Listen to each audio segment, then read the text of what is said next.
क्रांतीसूर्य महात्मा ज्योतिबा फुले 134वी पुण्यतिथी यांच्या निमित्ताने आम्ही सर्व समाजातर्फे महानगरपालिकेच्या वतीने विनम्र अभिवादन केले। या अभिवादनानिमित्त आम्ही कल्याण डोंबिवली महानगरपालिकेचे उपायुक्त अतुल पाटील यांना निवेदन दिले की आता महात्मा फुले चौक आहे, हा खूप जुना चौक आहे पण जागा खूप कमी पडते स्मार्ट सिटीमध्ये, हे सगळे फुटपाथ वगैरे यांना बाधा येणार आहे।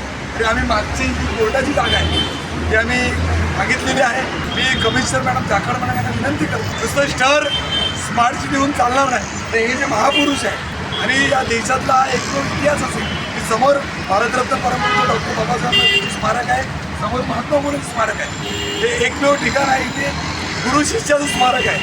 मी जाखड मॅडमांना विनंती करते की आपण आमच्या निवेदनाला स्वीकारून इथे आम्हाला मागची जागा उपलब्ध करून इथे भव्य असे सुसज्ज स्मारक व्हावं, हेच खऱ्या अर्थाने त्यांना अभिवादन करेन। धन्यवाद।